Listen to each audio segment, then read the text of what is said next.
Welcome to the Growing Tall Poppies podcast.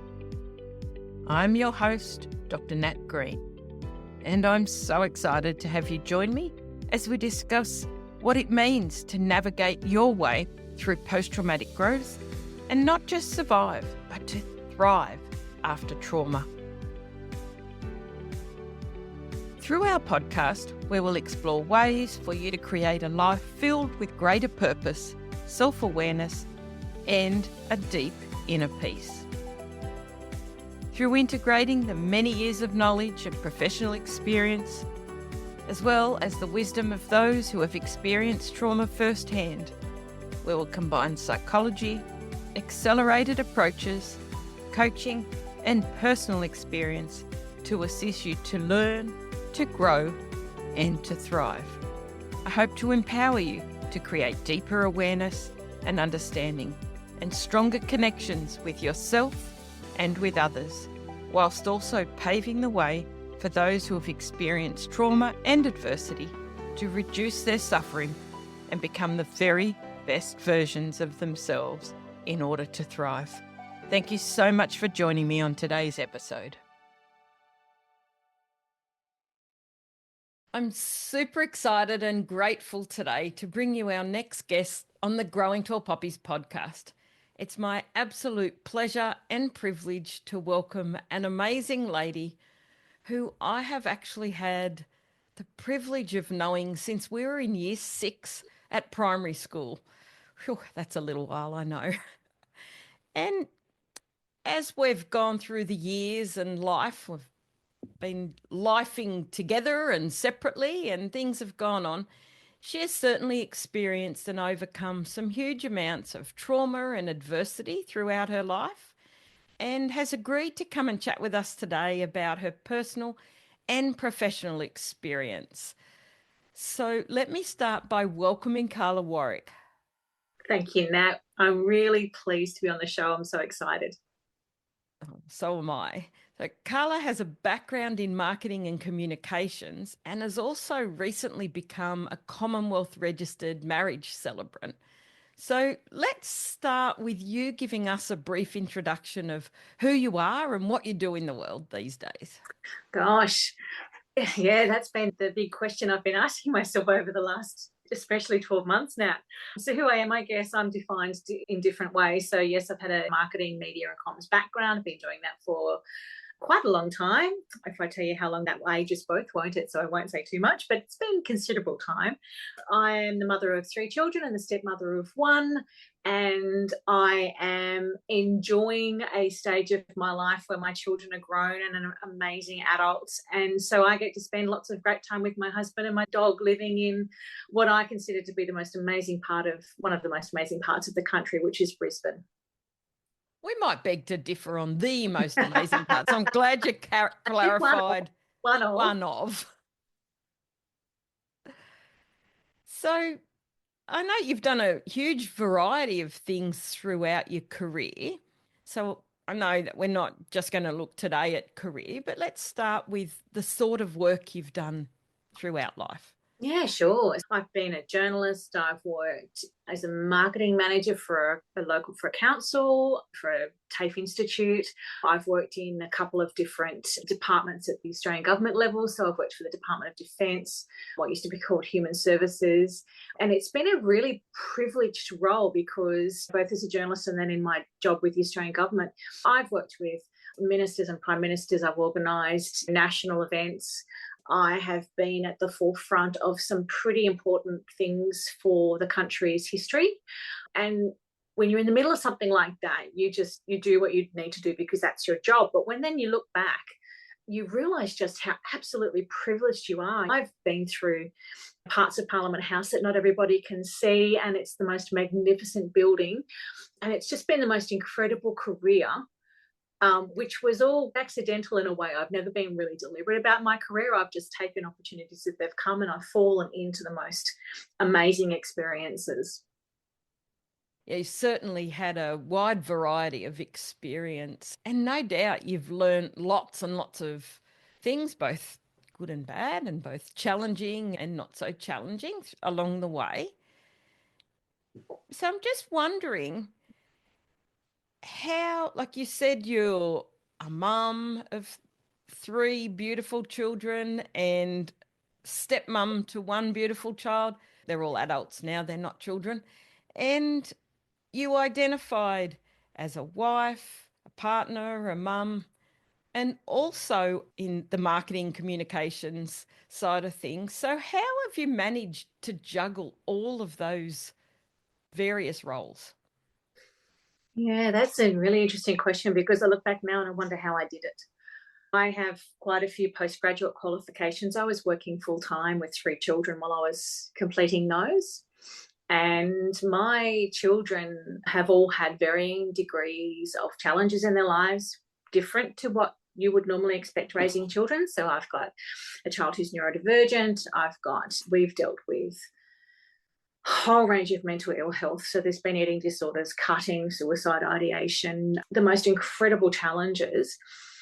How did I do it? I think it was good fortune more than good design. I think it was about staying focused on what had to happen at that time. And so, and it doesn't matter what your challenges are, if you've got multiple things happening, which happens when you're a working parent, let's face it, you learn very quickly to focus on what's most important at that time, to cut out as much noise as you possibly can, your time management improves greatly, your ability to prioritize is sharpened, and you learn to not sweat the small stuff, especially when your children are as honest as mine were.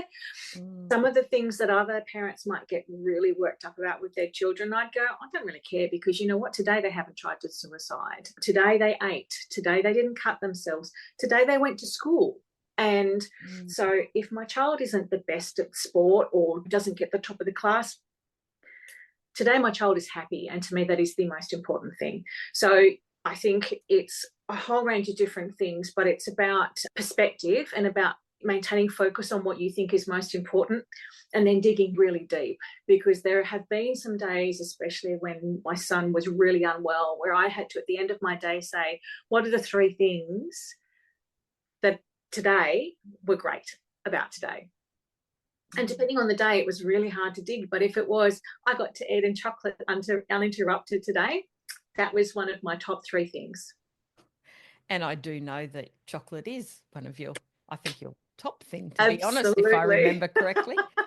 Yeah, that hasn't changed. But seriously, thank you so much for sharing that so openly and honestly, that navigating as a parent a path that thankfully a lot of parents don't ever have to tread is huge when you have one neurodivergent child, when you have other illnesses, mental health conditions thrown into the mix as well. I can't even begin to imagine what that was like for them, obviously, but also for you. So tell me a bit about some of that, if that's okay. Yeah, sure. I am very open about this because I feel like if people who are going through this can feel validated and gain strength from my experiences, then I'm more than happy to share them. I'm not going to sugarcoat it. It was really bloody hard, and it was one of the reasons my first marriage broke down. Yeah. I often joked that I think it's like 1 in 3 families have a child who has a disability or a mental illness. And so there are another couple of families out there that should be thanking us for taking on their responsibility. And interestingly, I would like to see what those statistics are like now, because I feel like there's more known and understood and it's spoken about more. So I actually think those statistics are probably much greater, and COVID hasn't helped either. How did I get through it? I maintained a focus on what was most important. So to me, my children are the most important thing ever, the most important achievement that I've ever made in life, regardless of what happens professionally. My children are my biggest achievement. Yeah. And so maintaining that focus, I think being willing to learn, being open-minded about it, especially when you're talking about mental ill health, because it's not a one-size-fits-all. Even a neurodivergent child, it's not one-size-fits-all. No. And we're talking about a time when, so my youngest child is 25 this year, and he was diagnosed with ADHD at 6. So there was not a lot known even then about it. And so you were spending a lot of time being your child's advocate. So seeking to understand how they were, trying to put yourself in the shoes of a young person who did not feel like they fitted in at all, didn't understand what was going on, was scared and under threat, and acted out on that basis. So you seeking to understand that is why things are the way they are for that individual. And then taking an approach to be as educated as you possibly can, but then going in and being the voice. I was the mama bear. We would joke quite often about how I would end up putting people in therapy, which I would never do it deliberately, but the approaches sometimes, particularly with my son, the approaches that people took weren't going to work with him. And we had so much experience with people saying, you've just got to make him do it, or let's look at exposure therapy. Like, it's not going to work because we've tried it and he shuts down and it makes it worse for him. He is so traumatized by everything that has gone on that none of these approaches are going to work for him anymore. And then within the context, so whilst that might be what he's going through, we had his sisters were experiencing their own challenges, and they were feeding each other, and they were not in a positive way, but they were reacting to what was also going on in the family. So you just had to be completely on top of it all the time. You had to be focused on the individual and who was the bigger priority at that point. I can't say that I did it very well. And I know now, based on what I have gone through, there's a lot of trauma that was buried very deeply, which I'm starting to work on. But at the time, you can't afford to do anything for yourself because you need to focus on your children. Having said that, I didn't do things super awesome. I have learned in the last little while to be a lot more compassionate.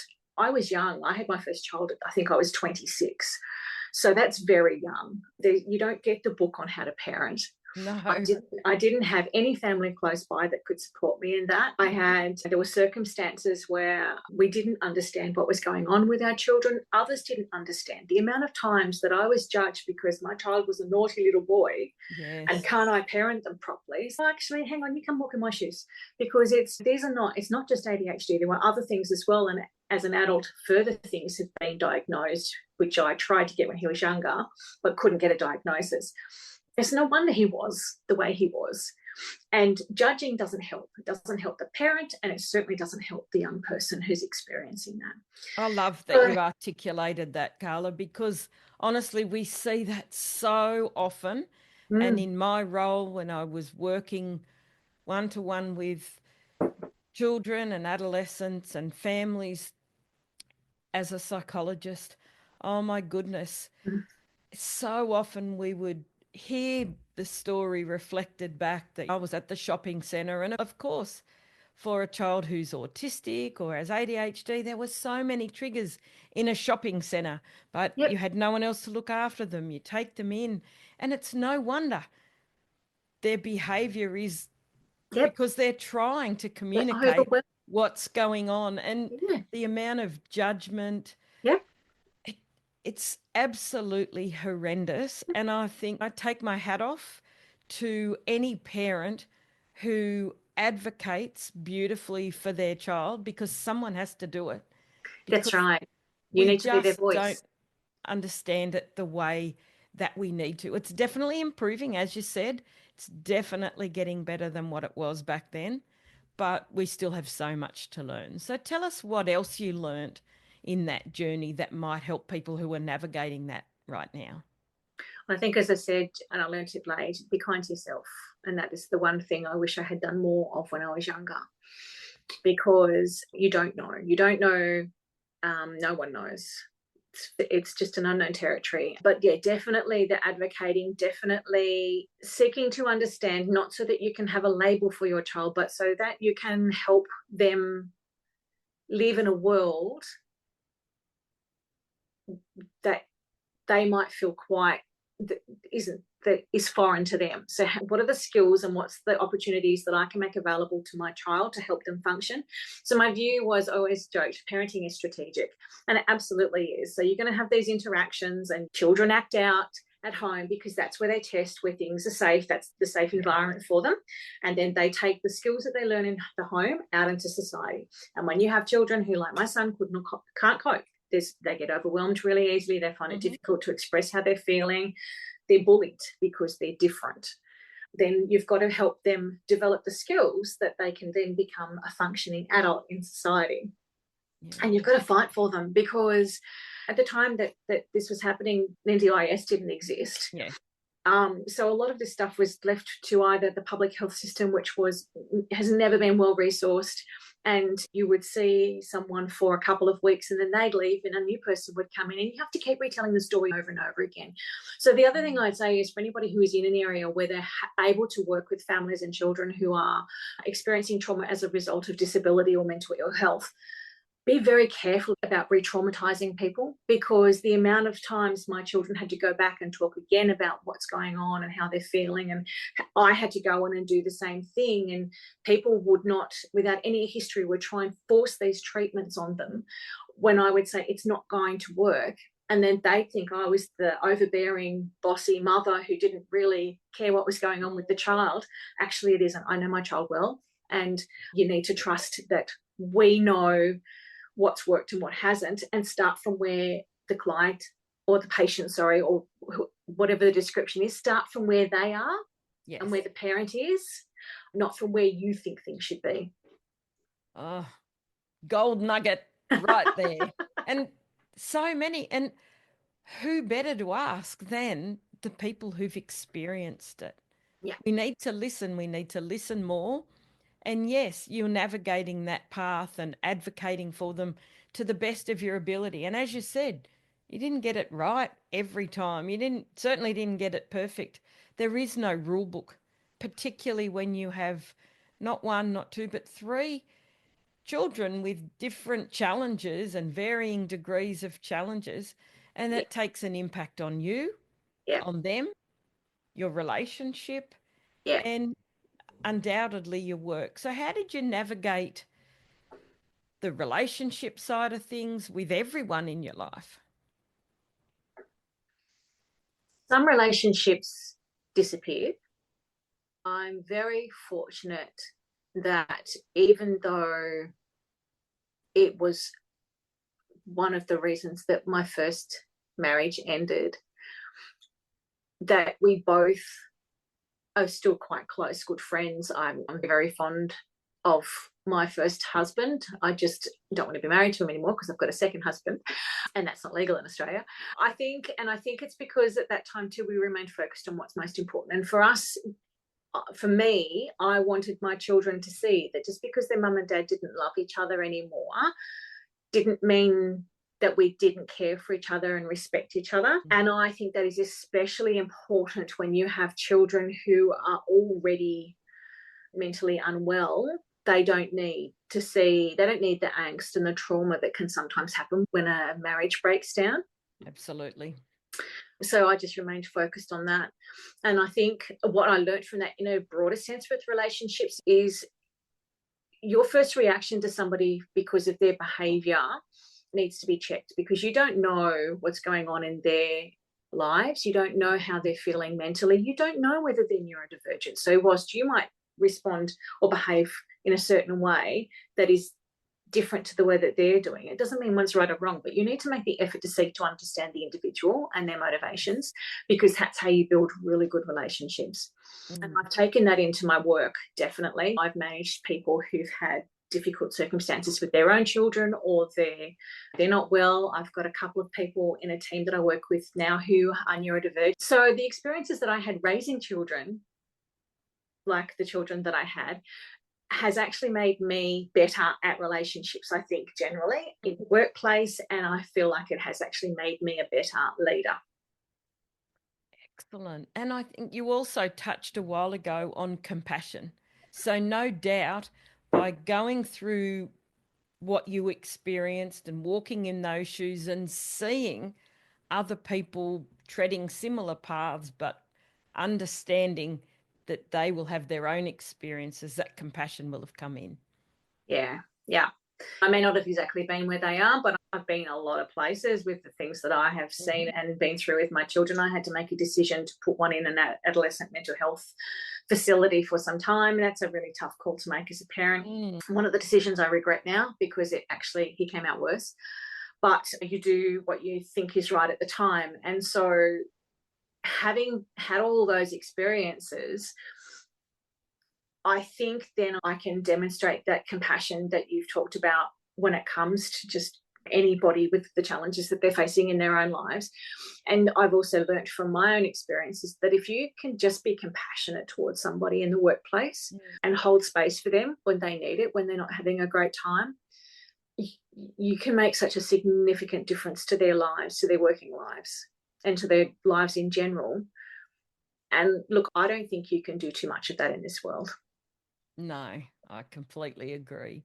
So you've touched a couple of times now on having been through your own trauma experiences. So did you want to share whatever you feel comfortable sharing around that as well?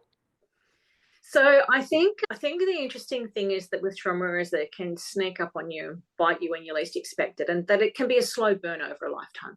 Yes, definitely. So whilst, the experiences that I had with my children weren't great at the time, they were not things that I had thought had affected me too badly until very recently. And I had a workplace experience last year where I was clearly burnt out.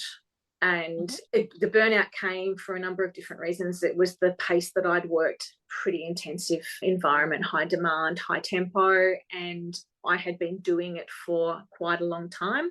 Yes. And we'd undergone significant changes over a number of years. And I also had started having a terrible time with perimenopause, which is more than hot flushes and temper swings, mood swings. Certainly, isn't it? It wasn't, and you name it, and I had it. So I had foggy brain, joint pain, itchiness. There was just a whole swag of things. So I was really struggling because I felt like an alien.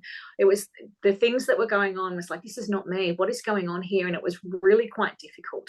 So trying to manage that, get that under control in this very demanding work environment. Then November 2023, I had a total hip replacement. So that's major surgery. Coming out of that surgery wasn't good. There were a couple of moments where they pressed the alarm and everybody came in. So it was not the best experience. And you literally have to learn to walk again. Yeah. I had been in a situation where I've run half marathons. I was very active at the gym. I suddenly couldn't do that anymore, and I had to learn to walk again. So all those things was a perfect storm. I was not in the right headspace.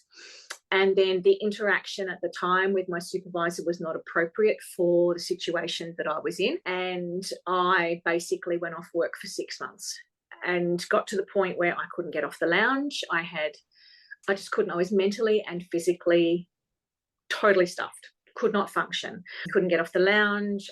If I had to leave the house, I would have panic attacks, so I'd have to come back very quickly. I could do a little bit of something around the house and then I was exhausted and I had to go back and sit on the lounge again and have a sleep. And physically and mentally gone. It was it. And I have never, ever been in that point in my life. Even when things were difficult with my children, I could still function, and I could not function at all last year. So when you look at that, so obviously, as you beautifully articulated, that perfect storm. So you carried this load with the kids, you managed to get through that, you kept working, you really continued to achieve amazing things in your career, and your children are beautiful, well-adjusted adults, and you've managed to succeed and got them through, or helped get them through with community that you've been attached to. So then you get to this point where perimenopause is there, plus you've always been highly into exercise. Must have been that lack of exercising as a child that I saved your body up for being an adult when I could get a medal for crossing the finishing line. Exactly. But looking at it as this perfect storm where everything came together, when you look back now, 6 months ago, and you described it perfectly, where you were absolutely exhausted And the way I would describe it is your nervous system was fried. Absolutely. Yeah, Yeah. So absolutely. what did you think was going on at the time? I had absolutely no idea. I was in a total shock because I'd never experienced it before. I'd always been able to pick myself up and push ahead and push past and bury the feelings and just keep going, a little bit like Dory, just keep swimming. Yeah. So I was floored totally because I'm a high D personality. I focus on achievement, momentum, and outcomes. I have always prided myself on being resilient, and I have always been able to get myself out of issues. There's been situations where I took a voluntary redundancy at one point to care for my son. It was an absolute nightmare where I was on care payment for a little while, so financially not in the best situation. Mm-hmm. Got a job, got made redundant. I had no idea where the next paycheck was coming from, but I got myself out of that situation. But last year, I sat there and I was like, I have no idea how I'm going to get out of this. I felt like my career was over. The way that I had received the feedback, I thought, I must just be I'm useless. I'm going to swear, I completely suck at what I do. I have nothing more to give. I felt I was never suicidal. I felt like if I wasn't here anymore, no one would miss me because I don't bring any value here. There is no place for me in this world. Wow. And that's how bad it felt. Yeah, when you feel like that, you just feel you're stuck. You just feel this is it. This is my life. I just have to sit here now and wait for nature to take its course. It was horrible. It was the worst feeling I've ever had.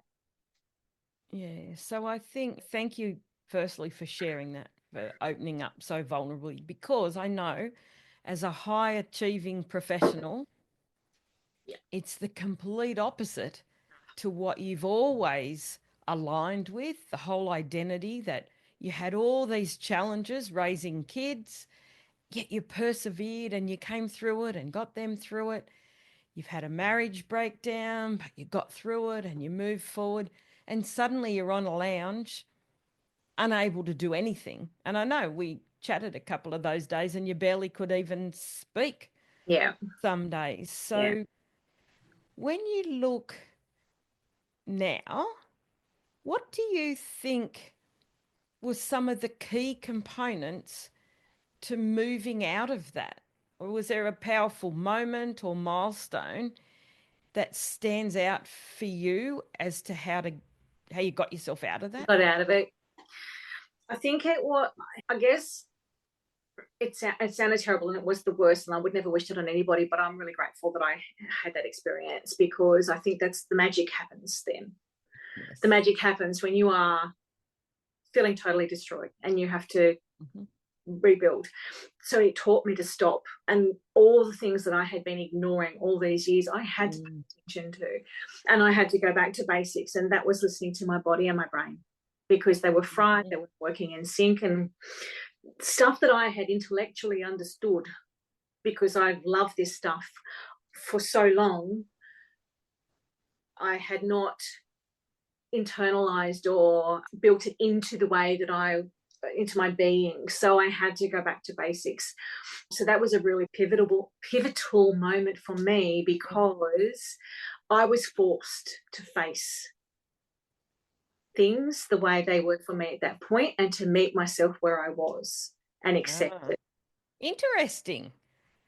So the advice that you give about professionals when they're working with someone meeting the parent and the child where they are was something that you had to take on board for yourself. And another thing that I just picked up when you were talking then, and I'll describe it and see if it feels like it makes sense for you in the work that I do, is around our three brains. So there's the head brain, which is the cognitive stuff and where we make sense of things. There's the heart brain, which is the emotions and where we feel. And there's the gut brain, which is our inner knowing and our intuition. So when someone goes through trauma or adversity, what tends to happen, those three brains, at least one, often two of those three brains will shut down just so that you can survive. And they're disconnected. So we lose the capacity to feel because we want to protect ourselves. It's too painful to feel. And you said you just quashed those feelings all those years, and it was too painful and too hard because for fear of falling apart Yep. and not being Yep. able to do it. So as I say that, does that feel what was going on, that Oh, they were absolutely. disconnected? Yeah, absolutely. And again, now that I've started to do the work, I realized how bad I'd gotten. And it was definitely head and heart. Gut as well. I pride myself on my instinct, and I'm usually always right. But some of my judgment had gotten really skewy. And I think it's just because these things had all been, I hadn't taken care of myself and they were not in sync anymore. You had to just let yourself be there and give it all time to reset. So, the check-ins with you made such a difference in my life. Thank you. At that time, it was, so grateful for you. And my husband Simon just let me be. He could see what was going on, and he just made space for me to do what I needed to do. And that's important, isn't it? That giving you absolutely. space and grace, giving yourself permission, but that That's the for key. him Yeah. to know that is what you needed and validate that, but allow you to do that when you wouldn't allow yourself to do it. Yeah, and in a beautiful way. He would never say what you should be doing is this, ever. He would never do that. He would just, wherever I was, he'd be there. And he'd be my support. And if I was a bit grumpy, he wouldn't push me harder. He would give me time and accept my apology when I finally offered it up. And yeah, I think it is just about, you just learn so much of yourself. And so starting to pay attention to that. So it was things like the TRE exercises that you and I did. It was the meditation that I was doing, where instead of being busy all the time, I actually went, no, you've got to listen to these feelings. You've got to pay attention to these thoughts. You've got to start letting that heart open up a little bit and let those feelings out. And it was tricky because, and I'm starting to do that a little bit more, but it actually literally hurts my heart to do that. Yes. Definitely. I get this, isn't it incredible? Like I'm not having a heart attack or anything like that, but it's just when you turn and face those feelings and you start saying, you know what, that was really hard for you. Yes. You did an amazing job. Or go back even further to an 8-year-old kid bullied chronically by people who were meant to be my friends. That would have been just so hard for you at 8. That was a really unkind thing people did to you then. That's so cruel. You deserve much better than that. Yes. And when you start saying that to yourself, my heart literally hurts because I had buried it so deep for so long. Even now it's hurting a little bit, but it's much better than it was. Yeah, it's just giving yourself the time and the grace, as you said, to do the work. And I think the other thing that's really important, you did a beautiful job managing me here, was saying, is it the right time for that? Because, the high D in me, or the perfectionist. Did I say that? I am a perfectionist and I know it, and I'm working on that. The trauma archetype that I am, which this is the brain, it's escaped me, which is about that have to move all the time and get that momentum. You don't, because you would say, is that the right time for this? And I'd go, yeah, you're probably right. I need to pause a bit more and not rush my healing, and not rush to get back feeling like I'm ready to get back into the workforce and save the world, because I wasn't ready. When you look back now, had you done that, where would you be now? Had you pushed yourself like you'd done all your life? Yeah. Because and let's be honest, that's what we were shown, that's what we were told, that's what we thought we had to do. Yep. Growing up, people just pushed through things and kept going.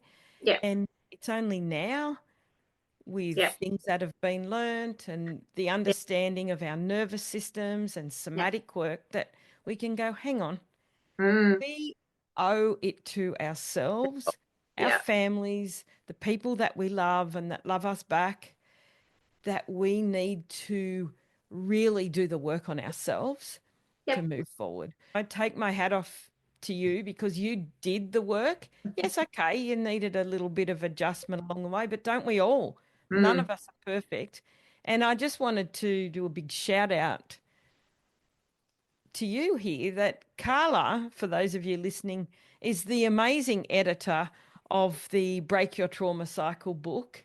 And it's thanks to her that this got off the ground. And it was really also good in that it worked to help you Oh, understand absolutely. trauma archetypes too, didn't it? And how you can move from trauma and being not in a great place and accelerate that into post-traumatic growth, because we're only talking 6 months ago and here you are now working and moving towards thriving again, aren't you?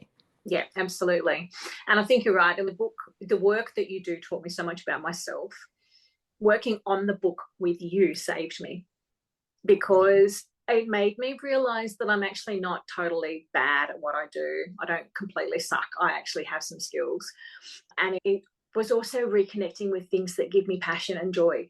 And I had lost that in my work. Being able to find that again was the catalyst for me to then just take that little step and then that little step further and be where I am now, which is where I know what my purpose is. I know what my values are. I have a manifesto.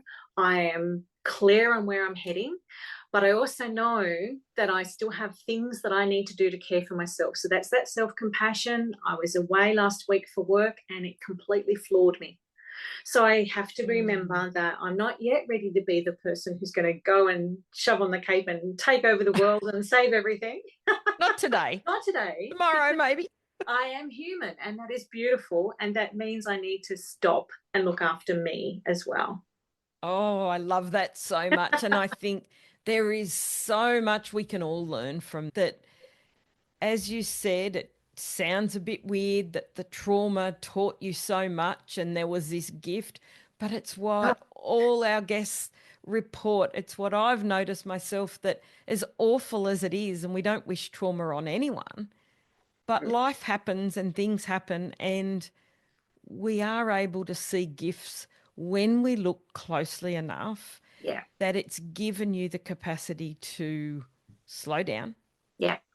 reconnect with yourself, improve your relationships with other people, and get back to working in a way that you are giving Mm. to other people, but not at your own expense. Would that be right? That is absolutely right. And I think I would also say trust in that process. Yes. Because when you're in where I was, you don't see any positive future ahead. But I trusted you and I trusted the support that I was tapping into through work, trusted that my firm view is always the universe gives you what you need when you need it. Yes. At the exact time that you need it, it will come. And so I hung on to that view, even though I felt really hopeless at times and helpless. I still trusted that. And so I think trust the process, and then know when you do all that work, you can bring your whole self to a situation, and that includes giving to yourself. So you get value out of what you give, but you don't lose yourself in it. And I know, most of the people that I have as guests on the podcast and that huge group of listeners are people that are renowned as helpers and givers. So what Karla has just told us and shared with us is so important. I'd love for you to share that again. What is the key takeaway message for the helpers, the healers, the helping professionals? What did you just share? Don't lose yourself. When you're giving, make sure that you give to yourself and know your value. Know that what you're doing is making a difference to people's lives, and make sure that you're making a difference to your own life as well. Oh, gold. Absolute gold. I absolutely love that. That is priceless. I think once we recognize that, and that is the gift that your awful experiences have taught you and enabled you to grow and become the best version of yourself. So, could you maybe, do you think there's anything else that you would say is an attribute or something that you'd see as a quality that is key for helping people move from trauma into post-traumatic growth? Any other gems for us? That's a tricky question, Nat. I'm not quite sure. I think it's find what works for you. So I really loved your book, and I loved exploring the strengths of the different trauma archetypes and then the areas that an archetype can focus on to help them grow. And for me, it held up a mirror. So it was good for me to start taking the time to understand myself better. Okay. And then following on from this year, it was also working with a coach, and it was a different approach to the one that you did, but it still worked for me. So it's for the person going through that experience, and I think then for someone who's providing that, is knowing that there's no one size fits all, and you need to work with an individual on the things that are interesting to them, and that sort of the little nugget that's going to be that make the difference in their lives. And you have the different tools in your toolkit, but also accept that sometimes the time has come for them to move on because you've done all you can for them, and someone else needs to do it. So I was able to pick up stuff from you, stuff from the coach that I worked with this year. Her name's Therese Tui. And again, between the work I did with you and the work I've done with her, my life has just changed dramatically. And I think that just doing all that and being open to doing the work and open to doing things that are a little bit uncomfortable for you and that challenges your personality style, breaks your behaviours and your habits, and then does things like forcing you to have a look at things in a way that you have been trying really hard not to look at for over 30 years. But funnily enough, if you do that and you follow that process and you trust in it, it actually is life-changing. It is quite remarkable. And all of a sudden, a situation where you feel helpless and hopeless and everything is done, that is it, that your whole career, your whole sense of who you are is over, suddenly becomes, actually, no, I know who I am. I know myself better than I have ever known myself before.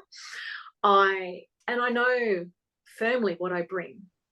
And I know, therefore, where I want to be and who I want to be with, what my purpose in life is, how I want to work, and how I want to see out the next 30 years of my career in such a way, or maybe not 30, 30. I'm retirement, maybe 15, but whatever it is, you just, that's how your life changes, I think. That, just being able to really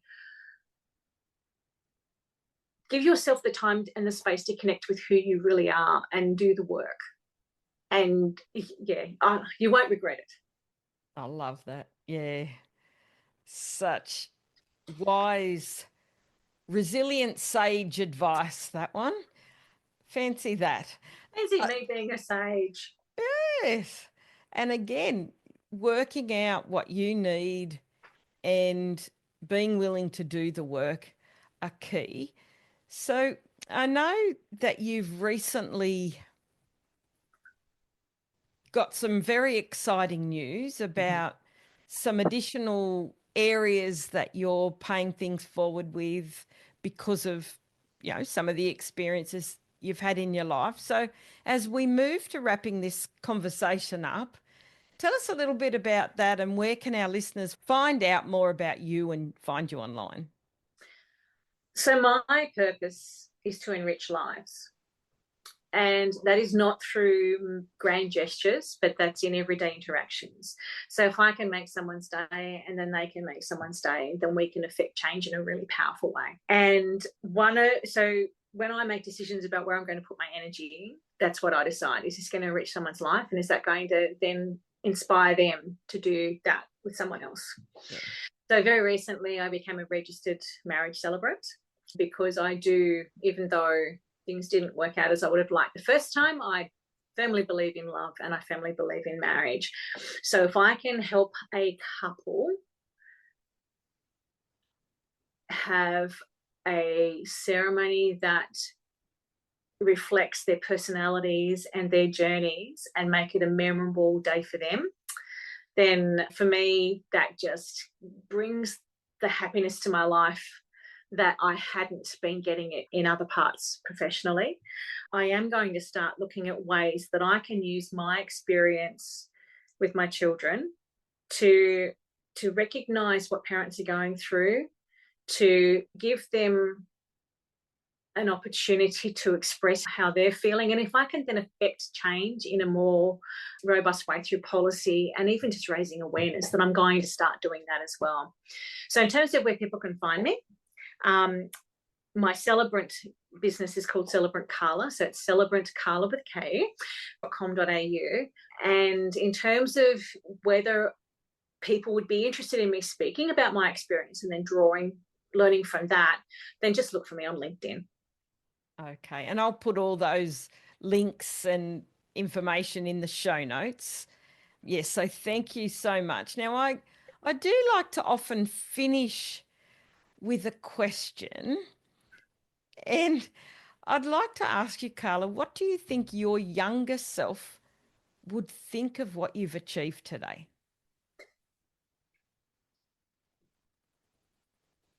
I think she'd be surprised. I don't think my younger self had any idea what life was like. My younger self certainly didn't believe that she was capable of anything. That whole feeling of I'm not worthy. Yeah. And I think she would look at it now and she would just be completely blown away by what I've done where I am. Yeah. And feel hopeful, because my younger self felt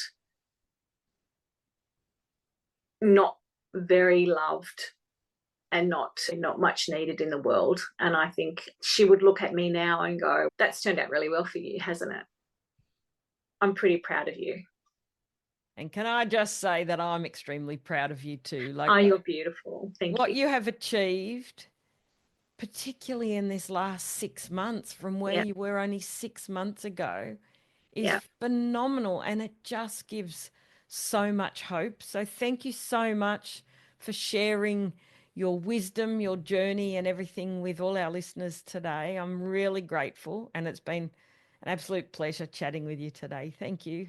Oh, thank you for having me on your show, my beautiful friend. I listen to you all the time. Never thought I'd be here, but hopefully your listeners can gain something from my experience. Oh, you've given a lot of wisdom and a lot of gold nuggets that will help many people as they navigate whatever journeys they're on at the moment. So thank you. You have a great day. You too. Bye for now. Thank you for joining me in this episode of Growing Tall Poppies. It is my deepest hope that today's episode may have inspired and empowered you to step fully into your post-traumatic growth so that you can have absolute clarity around who you are, what matters the most to you, and to assist you to release your negative emotions and regulate your nervous system so you can fully thrive. New episodes are published every Tuesday, and I hope you'll continue to join us as we explore both the strategies and the personal qualities required to fully live a life of post-traumatic growth and to thrive. So if it feels aligned to you and really resonates, then I invite you to hit subscribe, and it would mean the world to us if you could share this episode with others who you feel may benefit too. You may also find me on Instagram at Growing Tall Poppies and Facebook, Dr. Natalie Green. Remember, every moment is an opportunity to look for the lessons and to learn and increase your ability to live the life you desire and deserve. So for now, stay connected, stay inspired, stand tall like the tall poppy you are, and keep shining your light brightly in the world. Bye for now.